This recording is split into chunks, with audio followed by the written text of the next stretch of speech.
Roll call. Parker, Ms. Zelinich, Bergen, Here. Zittergrund, Chisel, Here. Whittle, Here. Neal. Here.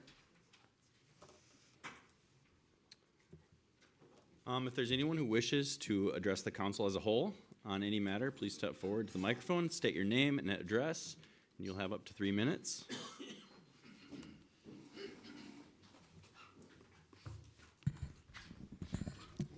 Good afternoon. My name is Jim Fritz, and this is my wife, Liz. We live at 315 Riverview Drive, and we've been residents of Decorah for almost 40 years. Liz and I would like to offer the council and the Decorah community a vision for a new town square, something enjoyed by many desirable communities, but seriously lacking here. Most of these squares offer residents a place to linger and a large green space, a communal gathering location, and an enhancement of the downtown. Many of these town squares prominently feature an outdoor performance space, such as a bandshell, pavilion, or open stage. These structures offer opportunities for festival performances, concerts, plays, art in a park, and more. We believe Decorah should work to create such a space to enhance our growing popularity as a tourist attraction, as well as to serve our citizens. We would like to propose a large green space and performance pavilion be located in the parking lot across the street from the post office, city hall, and the new elementary school. We would also propose that efforts be made to enhance the farmers market. As the corner of Hively and Claiborne transforms with the new school and a roundabout intersection, this project would elevate that location even more. We realize there will be concerns about a project in this important downtown location, such as parking and accessibility. This proposal concept would require collaboration with a large group of constituents who might be impacted, including the city, the co-op, the Woolen Mill, farmers market, and more. Funding of the proposal would largely be accomplished by private donations. Additional resources through grant writing would supplement the project. We hope the city's financial commitment would be minimized and manageable. This proposal would create a new green space town square in the heart of the city. It could provide a long sought-after outdoor performance space for the arts community, Nordic Fest, and many other opportunities. It could enhance the spaces needed for a vibrant farmers market. We would create a self-sustainable space via a solar array on a pavilion that would fund future maintenance and management of the facility. In order to move this proposal to the next phase of discovery, we would need some indication that the city is willing to allow us to consider a process for this concept. We respectfully request that we be given time as an agenda item at a regularly scheduled council meeting or a special meeting of your choosing. At that time, we could share more conceptual ideas about the project. We would appreciate your willingness to allow us to imagine a renewed public space for downtown and our residents. Thank you. Thank you. Thank you. Is there anyone else who'd like to address the council?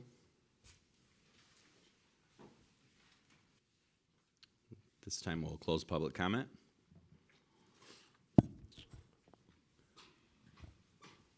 Move on to city manager, department head, and council reports. Is there anyone who'd like to share out? Yeah, I'll try and keep this update brief. Last week was the first week of Iowa legislative session. Didn't take long to see two property tax reform bills be released. One would be what we'd call the governor's proposal, which has a House and Senate version. And then the Senate came out with their own proposal as well.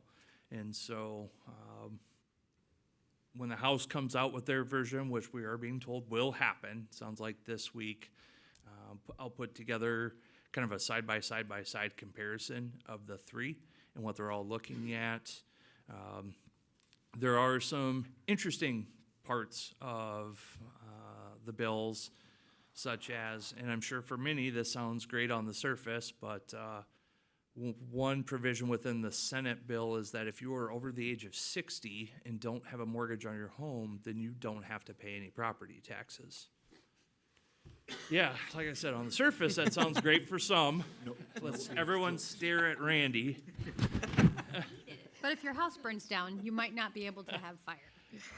But what this does, especially when we talk so much about workforce housing and affordable housing, by doing that, there are a number of tax levies, whether it's the debt service levy, the special benefits levy, all of those associated with amount necessary. What that does is shift that tax obligation to lower, younger families instead. It would shift it to the younger residential classification. Now, not all is doom and gloom. I do want to point out there are some aspects of the Senate bill which I think are promising, especially for Decorah. It would help alleviate the tax burden on residential. So back in 2013, the legislature changed the property tax structure that reduced the obligation on the commercial and industrial side and gave a 90% rollback to them, which in turn, again, shifts that tax burden to the residential side.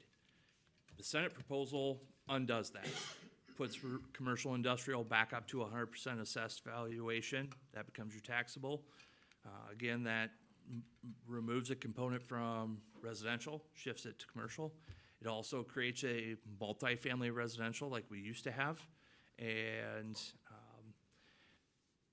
over time, the Senate's proposal would phase out the residential rollback altogether. But in lieu of a rollback, you would have as a homeowner exemption of up to 50% of your assessed value, with the property valuation cap, I think, is $700,000, if I remember correctly. So it's kind of a quasi rollback system. But where that's beneficial is, especially in Decorah, where we have a whole lot of short-term rentals and long-term rentals that are operated for a commercial benefit, those will not receive a homeowner's exemption. And so they are, again, paying 100% of their assessed value. So there are some positives, honestly, within the Senate bill, in my opinion, that would make things, would lessen the burden to residential taxpayers. Again, I'll come out with a much lengthier report once we see the House version as well. A couple other bills paying attention to, but aside from those two, nothing to high alert for cities at this point. Have they paired that with a sales tax increase, or have they not mentioned that yet? That is in the Senate version, which has a lost increase allocation of up to 1.5 cents. That communities would vote on. 1.5%. Yep. So 1.5 cents on the dollar. And it would still require a vote, even with the reduction, to implement it would take a vote of the public, just like our current local option sales tax. But as I've talked with in the past with, largely with Senator Clemish, but some with Representative Bergen, is that the local option sales tax here in Winnebago County, the city of Decorah is responsible for roughly 80% of those taxable sales in service. We see about 40% of the revenues from that local option sales tax. So if you're looking for sales tax to be a substitute for property taxes, that's not equitable. Right. If you say, okay, now you're going to have to reduce your property tax dollars by that amount because we're only seeing half of what's generated here. There's some other, within the Senate, within the governor's bill, hers has a 2% hard cap on all property tax revenue limitations, which, as we saw over the past several years with insurance rates increasing by 40% year over year, employee benefits, all of those amount necessary levies, if they have a cap at 2%, I don't know how that functions, quite honestly. And there's an aspect of the governor's bill, which ironically enough, we're going through a bond rating process so we can make sure we have very competitive interest rates on the $1.3 million library bond, it would, the governor's proposal would restrict cities' fund balances to 10% of operations. Now, S&P and Moody's, to score high on their rating scale, which in turn gives us a more competitive rate, says that needs to be 18 to 20. In the city of Decorah, we shoot for 25. And actually, we're sitting at about 25.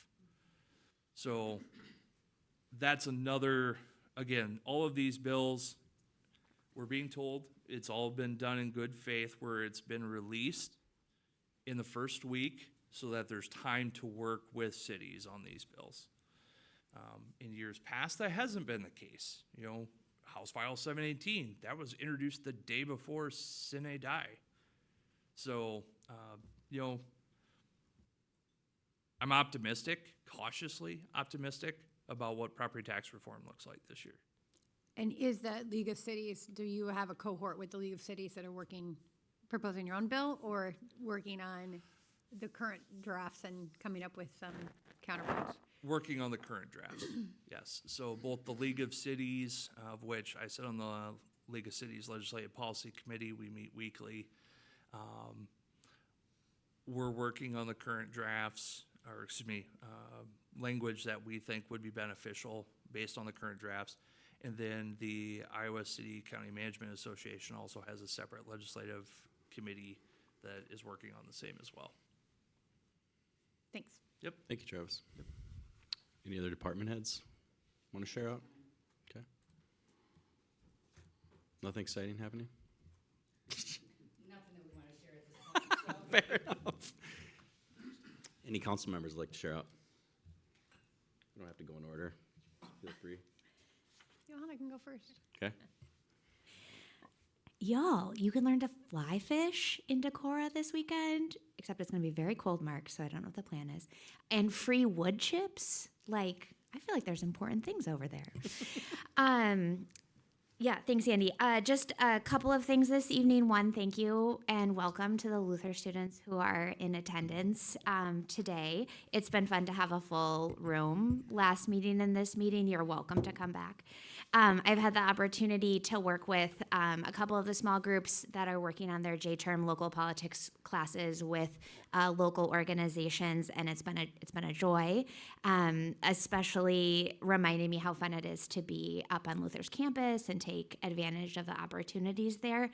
Many of us in the community were there for MLK celebrations yesterday and to listen to the bishop speak. And I took the opportunity to say hi to a couple of you guys all in the union. And it's making me think really clearly about how needed young people's voices are in our community. And so I'm just jazzed to think about how this council could think about engaging folks more creatively. So what will become one of many times I say this, wouldn't it be cool to have a city council meeting at Luther College? Instead of asking folks to come to us, how can we think about going to them? I lived in a town that did that for a while, and I thought it was really a fun way to pass on civic engagement lessons while also ensuring that we hear from an important constituent in our community. Yeah, and stay warm out there. One of the reasons I actually like having this right after public comment is because I always feel like public makes comments. We just like sit here because that's what we're supposed to do, but now we can comment. I think the idea of a town square is uniquely interesting. I think we do have still quite a bit on our plate trying to figure this out, but I think conversations started ahead of time are always good. So I'm open to having a conversation, and I don't know how other council feels. Sometimes I think it works best if you meet with a few council people. We could do it at a big meeting, but that is often much harder based on our time. And I already know that hopefully our February work session will be all about fire. Or at least I've asked a little bit that we start thinking about a fire department in February, so that would push it to March. So if you want something sooner, I guess my suggestion would be reaching out to council people and let's talk one-on-one or two-on-one, hear some ideas, and then maybe move that way. I think that'll happen faster than trying to get on our agenda, quite honestly, because it's budget season and then fire. So that would be my thoughts. I don't know if other council members feel that differently, but that would that's my welcome invite to reach out.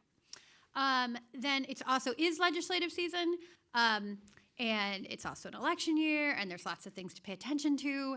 And I will say, in Iowa, one of the biggest discussions that will impact our lives the most is about property taxes, because fundamentally how cities, which provide all of your daily services, right? We all want to focus on the big prize of national politics, but it's really local politics that affect our lives the most.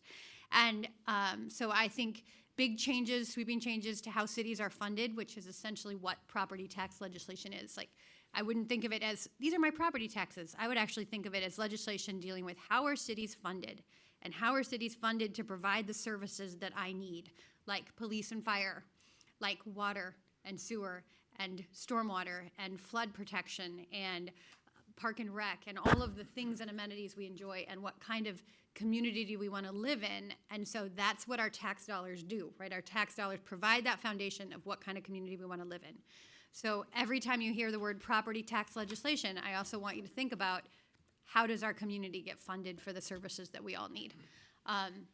Because I think both the governor's office and the legislature are set that they're not going to walk away from this year without something changing. That said, I think something does need to change, right? I pay property taxes, and I think that we need to find an equitable system. I like hearing that the Senate is thinking about shifting the burden from homeowners, because I think for too long it has been starting to shift more and more to younger homeowners, newer homeowners, and I think our state has to look a different direction. That said, the most regressive tax is obviously sales tax, in terms of it doesn't matter how much money you make, we all need to go shopping, we all need certain goods, and so sales tax wind up being pretty regressive. So I would just say, pay attention to what's happening in the legislature.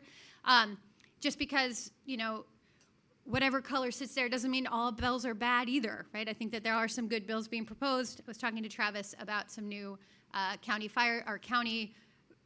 district legislation that may look promising in terms of equitable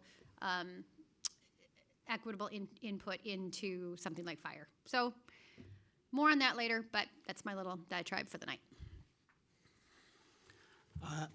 I just want to say that I'll be having listening sessions at the Landing Tuesdays from 5 to 7 going forward, as long as we don't have anything going on here. And I'm just trying to encourage conversation, ideas about Decorah, concerns about Decorah, anything that anybody wants to talk about. I'm there and welcome conversations of all kinds. So local, outside, anything, please come by and chat with me. Landing Market, Tuesdays, 5 to 7. Awesome. Randy? I have nothing this evening other than stay safe this weekend. Yeah, it's gonna be cold. Steve, do you hear me? Absolutely. Just gonna share out here quickly. I've had a fun time. I think I use that term liberally, but fun time getting back to hanging out with the old gang. Right, most of you were here before, as far as our department heads are concerned.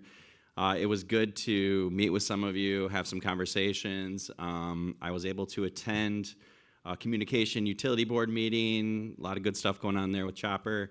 Park and Rec with Mark, that was a good meeting as well. I got to meet with Steph from Winnebago County Development. I did not make the Airport Commission meeting. I was planning on that one. I am planning on doing the Sustainability Commission tomorrow night. And as far as the rest of the council is concerned, I've been talking to most of you or texting to try to get a feel for kind of people's schedules and how we can make those committee assignments happen. So hopefully I've got a little matrix, and I'm pretty sure I've got about 90% of it figured out. But so Emily is no longer going to be on Sustainability Commission, and just due to her schedule conflict there. So we'll get this figured out before our next meeting is my plan. So hopefully everyone will know those assignments. I was able to attend the MLK celebration up at Luther with the newly installed Bishop Yahael Curry. It was wonderful. He had a great message. Just a really cool opportunity for a town the size of Decorah to get to meet and listen to the basically the Pope of the Lutheran Church, and if you're a Lutheran, that's a pretty big deal. So that was cool. I am going to meet with President Chamberlain at the end of the week here up at Luther and see what kind of ideas he has as far as how the city and Luther can work together.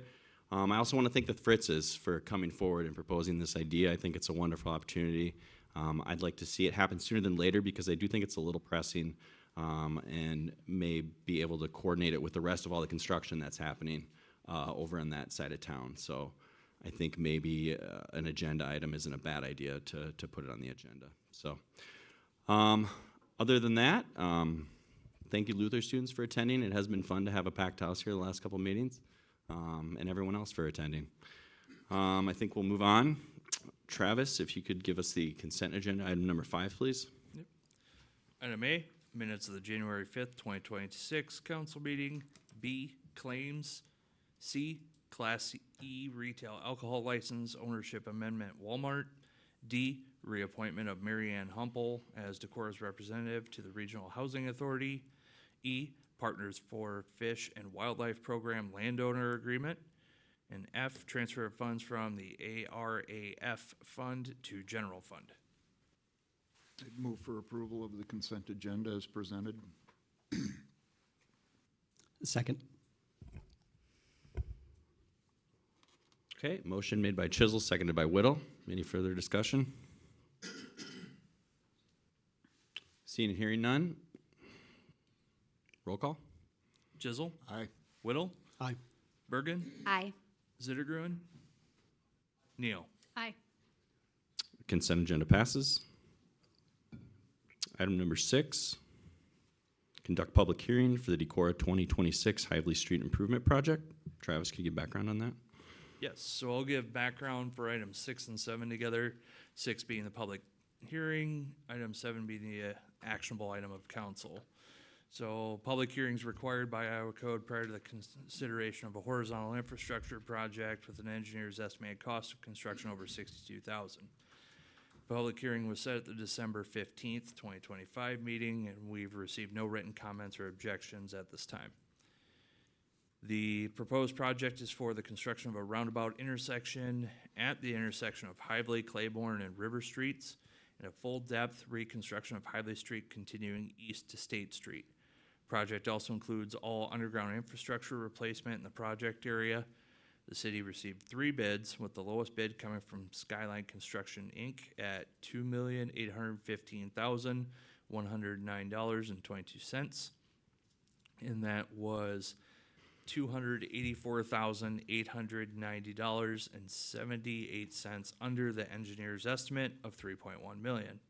City engineer recommends award the project to Skyline Construction. All right, and then open the public hearing, correct? Yep.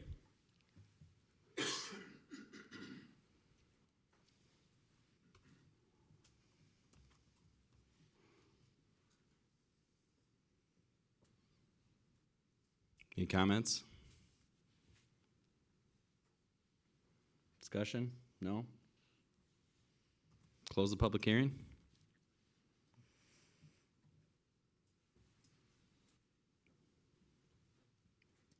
Motion?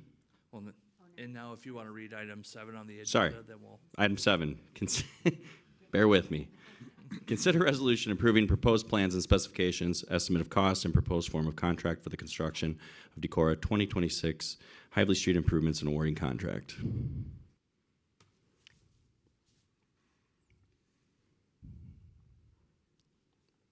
Discussion? I'll make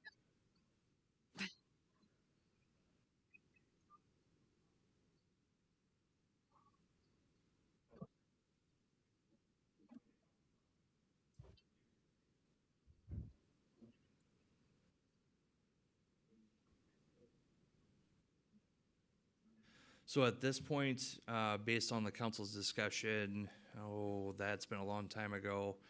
When we talked about Hively being potentially 3 phases, where we're gonna do, what's currently being considered for award is what we were going to split into 2 separate phases to try and pay with cash on hand. Council decided, nope, we want to make sure we get this entire stretch done before the school building is constructed. So we were going to bond. This is a GO bond. That's not to say that you, as council, can't allocate funds from those enterprises to pay the debt associated with it. But at this point, they are scheduled to be general obligation bond funds.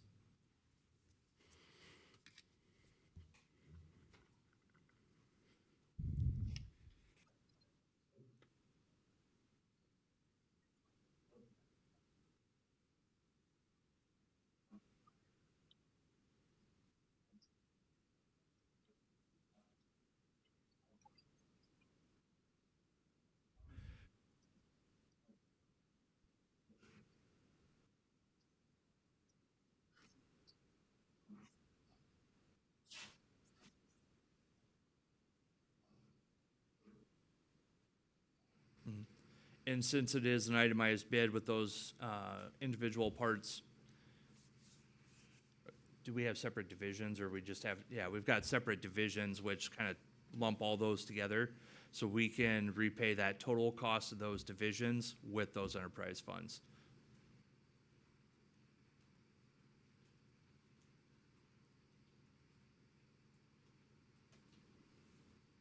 I'll make a motion to award the contract for the construction of the Decorah 2026 Highvalley Street Improvement Project. I will second. Travis, could you remind those of us that are new about the timeline? Sorry, yes, so this is a one-year construction cycle. So the school's gonna get started in March. We would like this project to get started relatively same time. And again, the council, it's been probably a year now, if I remember right. Might have been our goal-setting session internally in November, a year and then some before. But we want to have this entire stretch done during the same time the elementary school is under construction, so that the elementary school, when they come online, we don't then turn around and shut down Hively, which is where their bus loop is going to go for our construction project. This is a single season build out for the large portion. Now I'm going to point this out. This is a large infrastructure, or excuse me, intersection improvement, and then continuing east to state for this entire build season. Once they get started, just expect to avoid the area. Just plan that Hively's closed, okay? If everyone just prepares now for that situation, we're all gonna be in a better spot. And we're also doing the College Drive Bridge project this year, spring? Correct, that was awarded last early fall, and they had the option of doing a fall construction or spring, and they opted for spring. So College Drive Bridge, both approaches will get started. That has a 40-day completion window, but everything needs to be done by June 1. Does that sound right, John? Or did we give them till August on that? No, I think it's June 1. Is it June 1? Okay. But yeah, that'll be done this spring as well. Which, as a reminder, bridge will be open to through traffic. Open but limited. But limited to 2 lanes, so. All right, any further discussion?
Thank you, Steve. A motion made by Neal, seconded by Whittle. Roll call. Neal, Aye. Whittle, Aye. Zittergruen, Chisel, Aye. Bergen. Aye. Motion passes. Number 9, consider resolution waiving review of A&A cleaning of Decorah condo. How about we do number 8? Oh, I'm sorry. My apologies. Sorry, number 8, consider resolution setting public hearing and amending Title 17 zoning of the Decorah Municipal Code, sections 17.1 or 68.040, 17.72.040, and 17.76.040 regarding bulk regulations. Travis, can you give some background on that, please? Yeah, so typically when we set public hearings, we'll put those in the consent agenda, because again, this is not that, yes, this is an actionable item that sets the public hearing, but this does not change the code. But this is a relatively large change, so if it's something that the council actually wants to amend a little bit, now is the time to do it before we set the public hearing. Otherwise, we gotta do it again. So, again, public hearing required by Iowa code prior to the consideration of an ordinance that would change the city's zoning ordinance. The proposed changes are recommended by the Planning and Zoning Commission, including adjusting the setback requirements in residential zoning districts in an attempt to provide greater flexibility to property owners for the construction of principal structures and in turn accessory dwelling units. If you remember, the state legislature last year adopted a bill that required all ADUs be constructed to the same zoning requirements as the principal structure. So it made effectively our ADU ordinance non-compliant with state code. And for a detached ADU, it made it essentially impossible to build in Decorah because you had to abide by the same setback requirements as the principal structure, and guess what? Your house is already there, so no ADU. The changes include reducing all front yard setbacks to 10 feet from the right-of-way and the rear setback to 5 feet from the right-of-way.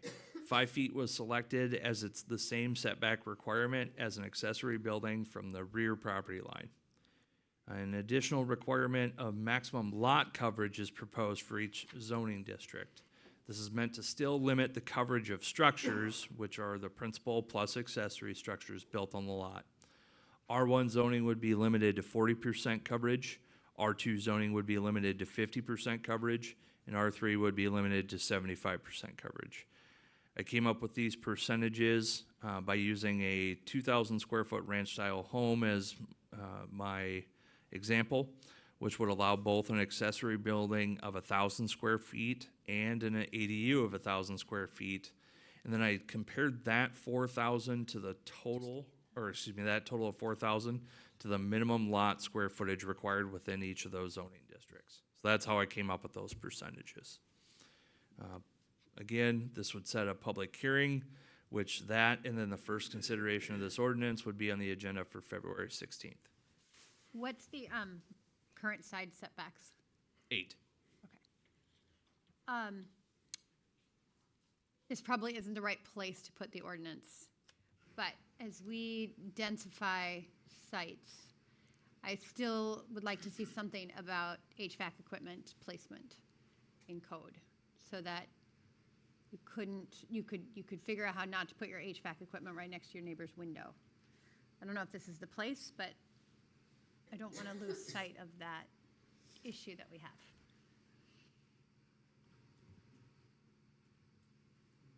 So for those new on council, this has come, we thought about when we thought about a noise ordinance, but essentially. Okay, all right. I mean, essentially what it is, we hope that everyone's a good neighbor, but that unfortunately is not always the case. And so I do think that this has come up at least twice in my time on council where neighbors have tried to work together. There are alternatives where the HVAC equipment can go, yet it still gets put right next to the neighbor's house and is often of decibels that can be quite, don't allow for window opening.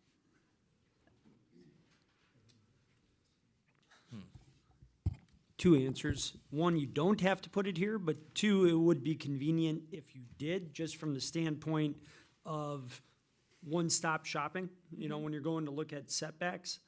So those are my initial thoughts.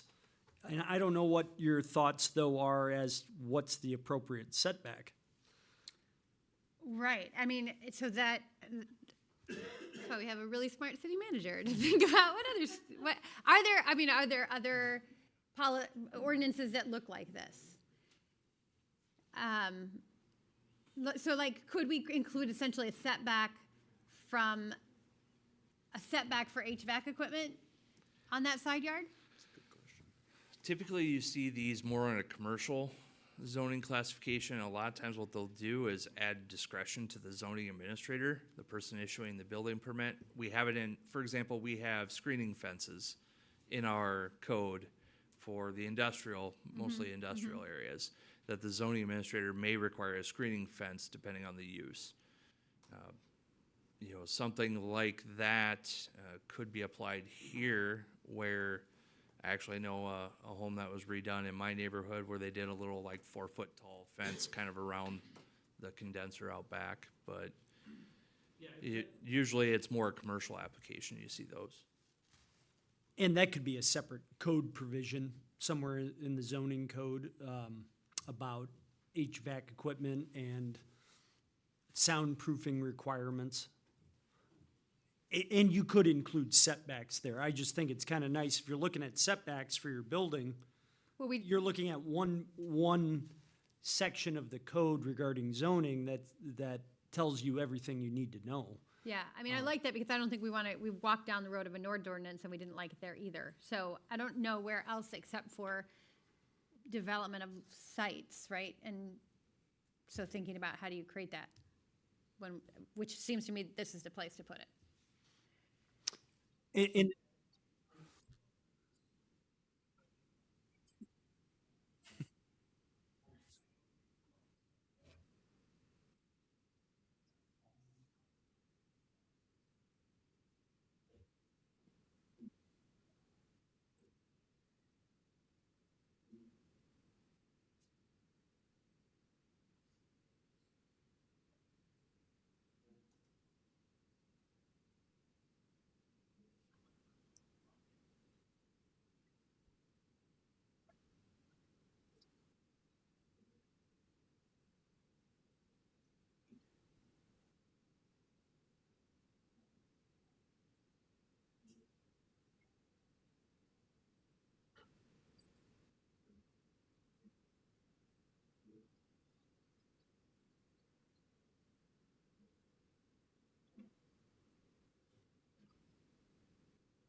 I'm going to push back with you just a little bit because the one instance that has been brought to council's attention was new equipment installed. And that new equipment installed was still quite above what recommended decibels are into the adjacent neighbor's house. I also think that we have a unique opportunity to do something, and I'm not talking about all things, I'm talking about specifically HVAC equipment. Thinking about oh gosh, I don't know how long ago it was, probably 10, 15 years ago, when it was about the school and their HVAC equipment and the neighborhood. So these issues come up, and I think we went down the avenue of a noise ordinance. We didn't like the unintended consequences here, and I do think that this is a call out. HVAC equipment is noisy. And if you have a whole site and you're gonna get to choose where your HVAC equipment goes, I think it shouldn't go next to your neighbor's windows. And so I guess I would like to see some code addressing that. And whether it is about the site plan review, we could put it in there. But I think it's important because I think it affects more people than we know. And as lots get more dense, then noise will increase for neighbors. And this is one way in which I think it's important we create the kind of community that that allows one neighbor to open their windows and the other one to run their air conditioner.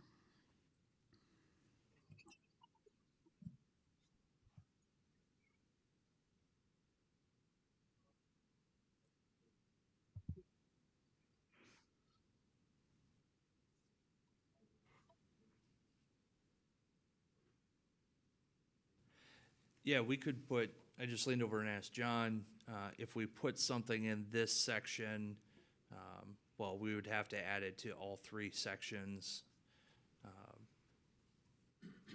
Or even a standalone provision within Title 17 somewhere that says any mechanical equipment, so that's not necessarily just HVAC, but it could be electrical, within 10 feet, set a number of the property line, period, may be subject to a screening fence as required by the zoning administrator. We Great. could do something like that. Again, it could be applied to any of the zoning or any of these sections, or a standalone section within zoning code and apply universally. I get.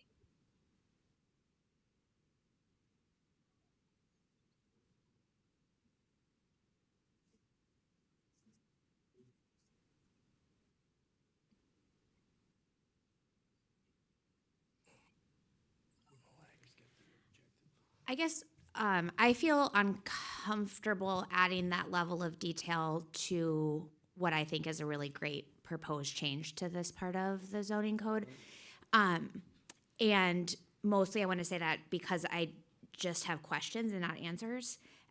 Like I have HVAC on a roof, like on our roof and on our ground. And I'm like, do you care? Like the elevation of it is maybe different noise levels to my neighbors. Like, and then I don't know that much about HVAC. I call smart people in Decorah who do good things in my house. So like what technological advances might change size, shape, recommendation of placement. I just don't feel I guess my recommendation is like, if we want to consider this, I'd love that question to go back to planning and zoning, where there could be conversations with some installers and with folks who are both restoring or flipping a house, right, or building new, to just say, what are the things that you're not thinking about? It feels minute and small to add to this ordinance, and also it feels so site-specific.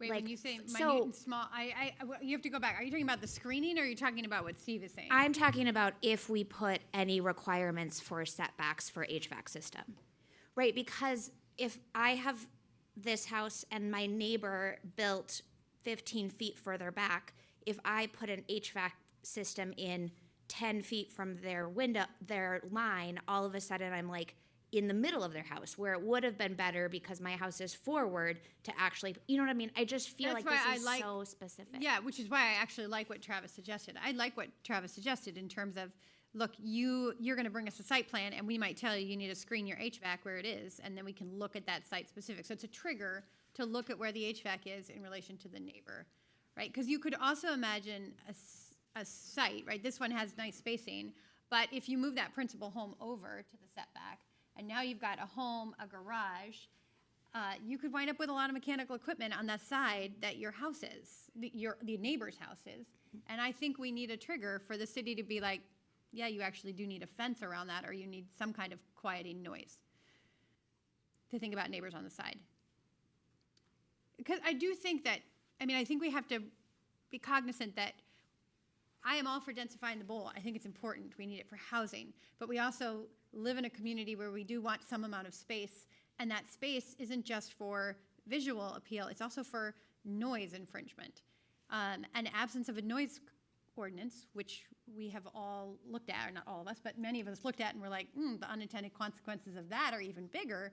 This seems like a small, like you said, a small ask for our city to be able to just look at where that mechanical equipment is in relation to the neighbor and either offer suggestions to move it or put up a sound barrier fence screening.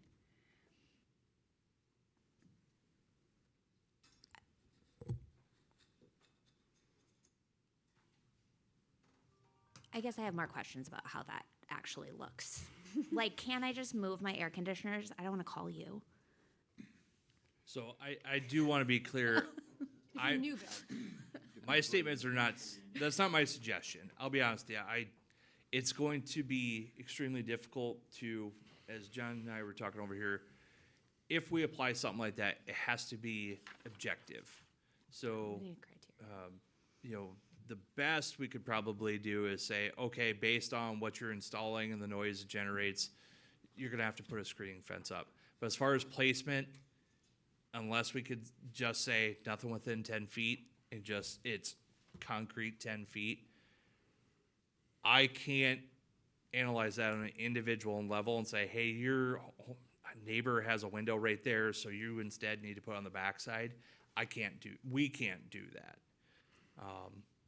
This is one that is extremely, I don't know that there's a good legislative solution to this problem.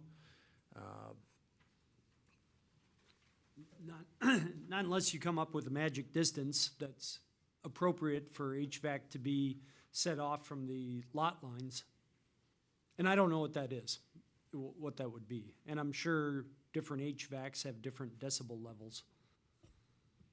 It just seems crazy to me that so far, in the 6 years that I've been on council, we can't do anything about noise.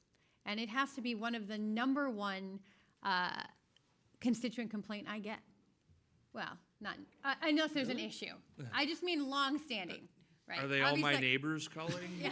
No, I mean, I get a lot of like issue by issue, right? But this is one that we just doesn't seem to go away in my mind. And it's not, obviously it's not HVAC noise, it's noise in general. But I do feel like, especially in the cases where I've known neighbors who are having trouble with HVAC, it does seem like there's something the city can do to help that situation in our zoning ordinance. So from over here, we're saying it has to be objective. Whatever Sure. that is, it has to be something we can point at in code, whether it is a set distance, that it must be at least this far away. The best we can come up with is adding that zoning administrator may require screening, but even then, I have to evaluate it somehow Yeah. objectively. I'd almost oops, sorry. Oh, no, go ahead. I was gonna say, could it be on the decibels? I mean, when we thought about the noise ordinance before, we looked at that on a decibel level. So could it be, I don't know, I assume screening is something you can add after the fact. So it could be that, hey, if you're gonna put your HVAC system here, just know that if the decibels in your neighbor house reach this, like with a meter, then you would be required to screen it? Like, could we kick it to like we did with the noise ordinance? And then, well, I'm just thinking, what if they replace that HVAC down the road?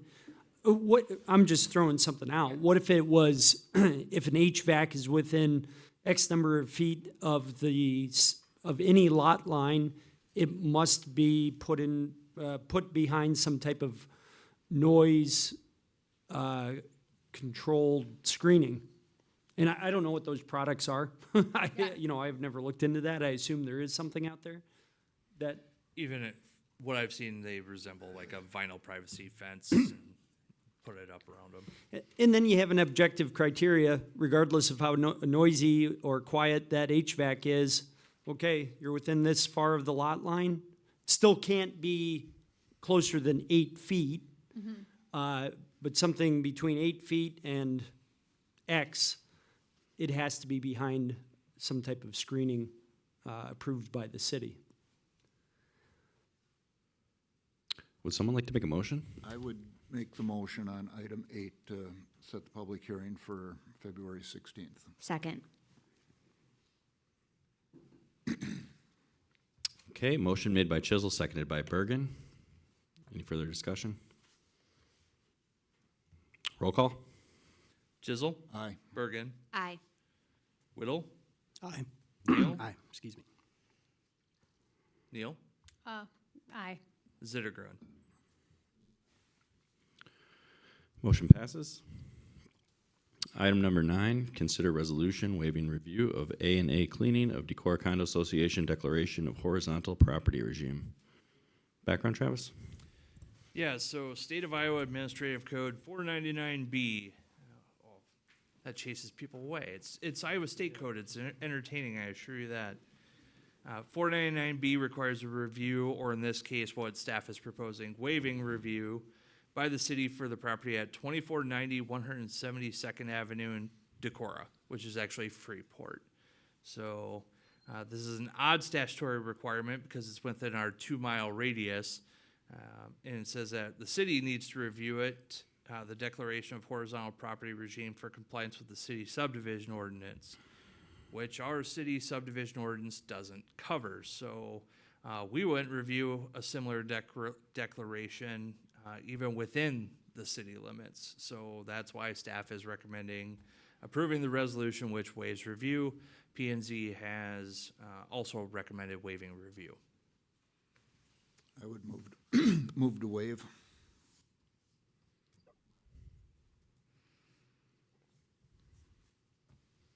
All right, motion made by Chisel, seconded by Zittigren. Any further discussion? Roll call? Chisel, Aye. Zittergruen, Neal, Aye. Bergen, Aye. Whittle. Aye. Motion passed. Item number 10, discussion possible action regarding Decorah City Council rules of procedure. We touched on this briefly. Last meeting, some changes were made in Dropbox if you wanted to check those out. Any discussion on that? If I may. Yeah, absolutely, Travis. So, Sorry. one of the things that's hasn't really come up, but I've noticed there's some discrepancies and our rules don't really address it. So the council rules apply to all boards and commissions that don't have their own rules as well. For example, planning and zoning, when we have a public hearing, the chair will often ask for comment. Typically, we don't hear any, and then he'll ask for those on Zoom, if there's any comment from those on Zoom. Now, this is a somewhat debated topic among communities on whether you allow Zoom for a public hearing, which those are recorded public comments and become part of the public record because they're not necessarily verifiable. So some cities will actually, they don't allow for public hearing comments via Zoom because I could put that my name is Brent Parker, and here's my address, and here's my comments, but I don't have my picture on, and there's no video, and there's no verification of identity.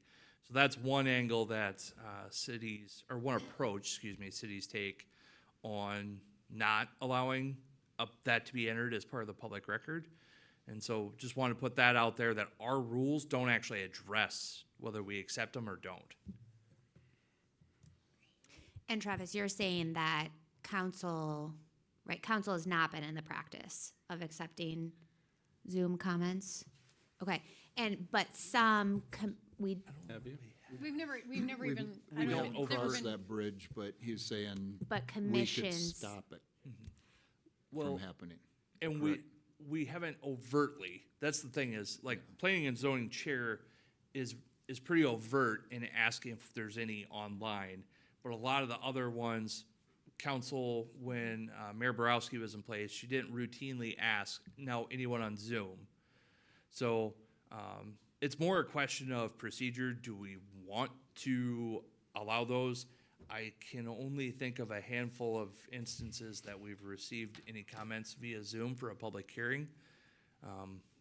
But do we want to or not? Yeah, and Travis, are you also asking for us to be distinct about comment for a public hearing and comment at the open, just like open public comment time? You can discern between the two, but the public hearing one's probably the more matter-of-fact one. Yeah. But anybody can speak at a public hearing. They don't have to be from Decorah. Correct, but the thought behind it is if I walk up to the podium and I say I'm Brent Parker and here's my address, you can look at me and be like, no, you're not. True. You know, but if I'm online via Zoom and I simply have a name up there instead of my video or a picture in the square, you don't know that. And with deepfakes now in technology, you could probably fake fake being someone. Matthew McConaughey is going to show up on our Zoom. Well, I think it is hard. I was just talking to some folks before council and just reflecting back, 7 years ago when we were asking to attend meetings virtually. It was like, y'all finally let me do it. And everyone was nervous about it. And so we live in such a different world. And so it's really appealing to think about how to make council meetings and public engagement more accessible. And we also watch other councils around Iowa have, significant length of public comment and public response.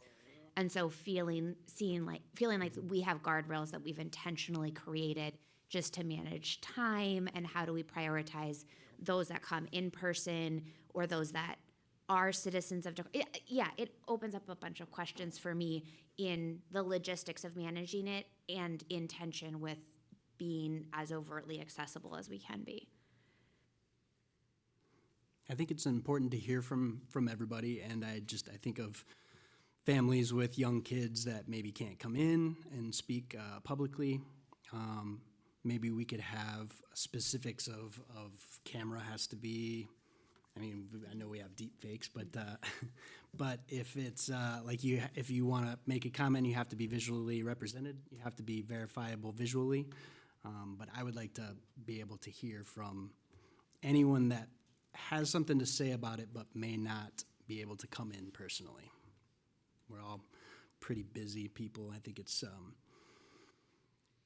important to allow for that kind of thing. I agree with Cody. I do want to say that anybody can write a letter too. So there are other avenues email. for public comment. Sure. Personally, I'm just making a plug. I love letters because then I can actually think about them and write a response back in a way that I can't always in a public hearing. I do agree that in general, best practice is to be able to hear from as many people as we can and to make that accessible. That said, and I think we have tried to make sure all voices are heard, but then with the time limit, I think that should help us. Yep. Even with Zoom, but I like the idea that you have to have your video on, or there has to be some recognizing that it's not some kind of bot or troll or something else in that manner. Right, and I think I might lean towards some sort of, if you're attending online, some way to indicate or sign up, say I'm here in attendance with the intention to speak, which could also be considered a verification step. I watch many city council meetings. You guys are so fun. It's like my TV show of the week. And the number of times I've been like, I want to chat you the link to the thing is high, right? And I do remind myself, just because I'm on Zoom and have access to resources, I wouldn't be able to do that in this room either. So the idea of somehow paralleling the experience. I don't know.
My only other equitable concern that we need to, I think, just have a plan for is how we're going to know that someone on Zoom wants to speak. Like, do they raise their hand? Are they just going to chime in? Only because we do an effort, right? Obviously, people who come in on Zoom sometimes forget to mute their mic. So we're muting mics right and left. And I don't want Chopper to be put in the position of like, Chopper muted me, or whoever is muting. I assume it's you, Chopper. I don't think that's fair to Chopper if someone's trying to speak. Like, we know that if Steve's trying to speak, put his mic on, but we wouldn't know anybody else. So I do feel like we would need some kind of mechanism that says this person is queued up to speak online and their mic is off, so that no one is in the position of being accused of muting someone or not unmuting someone who wanted to speak. Yeah, and I would also just add that when we're in this room, we see people on Zoom easily. When you're on Zoom, you don't see us. Like, we are visible, fuzzy heads. And so even just like the communication flow is so different. Like, how would you know that the mayor was acknowledging you? I think I would say that I would prefer to see this a proposal in writing, or a couple of examples from other cities before so to your point earlier, Emily, so like I could read the things and think about how this will help us hear from more people and also let us do our business. And so I don't know if that means folks are interested in the procedures moving forward without this. We could come back and add it, or if we want to hold in general. I do think that there are potentially other things we could think about in remembering that our council procedures default to commissions unless they choose to change it. P&Z recently added the public comment to the start of their agenda, and I spoke with a chair of another commission to let them know that we had done that, and they were like, oh, we'd like to do that too. So an example of just saying we set the expectation that there's an opportunity for public comment at the start of any city meeting might be something that we want to Include. Chopper, there's a chat option in Zoom, right? Okay. But there is a chat option where someone could type in, I'd like to make a public comment. Well, there is. We have disabled currently, but there is. Okay. Yeah, I don't think we want open chat. I might recommend the raise hand feature. Okay. I don't think we want an open chat going on Zoom on a city council meeting. And the nice thing about the raised hand feature is it does actually put you in that specific order. Perfect. And so it would be up to the mayor to then Acknowledge. just acknowledge. and Sure. Go from there. Okay. Should we table this, or what do you guys think? Save it for a work session before we bring it? I mean, are there any other considerations folks were coming to with the draft we have?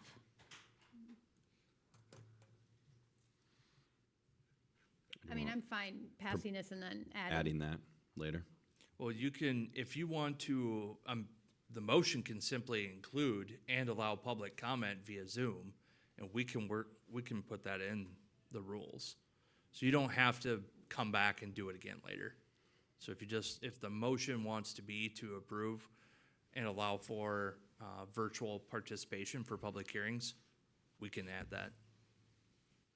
And you don't feel like we have to have it hammered out, like what the requirements are? I No, don't- I don't think so. I don't think you have to get in the weeds on that. I think it's gonna be up to the mayor to keep Set track the of tone. who Okay. wants to participate by Zoom and figure out how to Sure. recognize them. Right. It'd be no different than if 7 of the people in the room currently rush up to the podium Right. to Right. talk about the Hively Street intersection, which nobody did. Right. I know, I love that we're talking about public Yeah. hearings, because we always get so many people speaking of them. But it'd be the same thing. It'd Yeah. just be for the mayor to run Sure. the meeting. Yeah, I'd love to move to approve the rules of procedure with an addition to allow Zoom comment for public hearings. Second.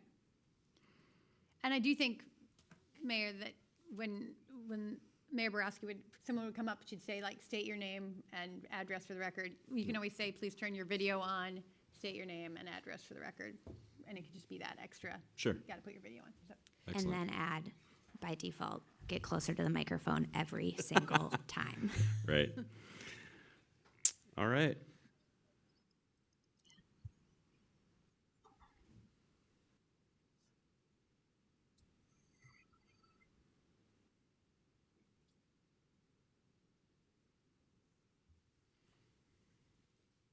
How is John going to interpret my motion later? If you want to clarify, that's Yeah. how I he'll think it was interpret public participation in meetings. It can be, I said Yeah. public hearings, but we Oh, could okay. I'm happy to clarify that that's public hearings and public comment at the start of our meetings. That's what you meant, Emily, right? I did, yep. Sweet. Unless right. it's about certain topics. 4 links. Motion made by Bergen, seconded by Neal. Any further discussion?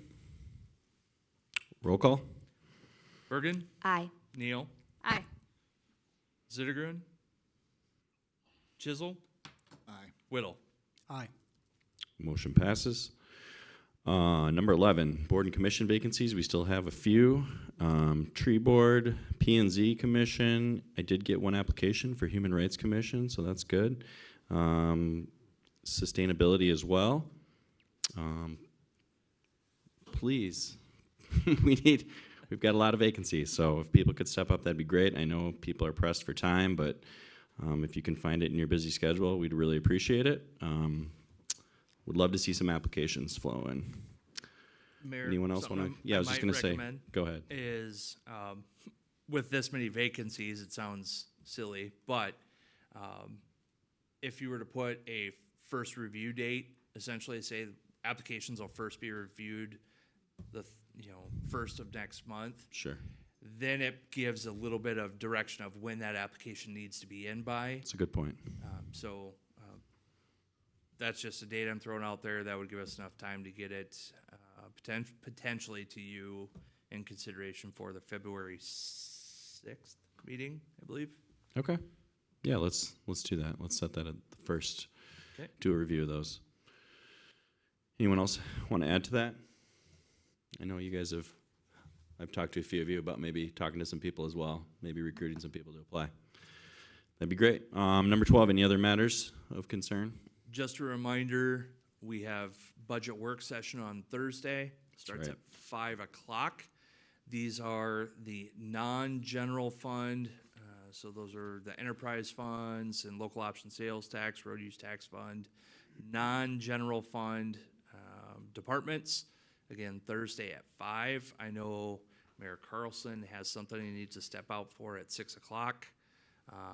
Councilmember Bergen, is that the one you're participating virtually, or is that Monday? Monday I'll be virtual. I thought we started at 6:30 on Thursday, so because that was the previous calendar invitation I have, so I am otherwise occupied until 6:30, and I'm not sure if I can get out of that. Gotcha. I have a meeting with the county assessor. It's at 6, so. And then the Monday at 5 o'clock are the general fund and the overall budget overview. And so that's the long one. Right. That's the one that be prepared for.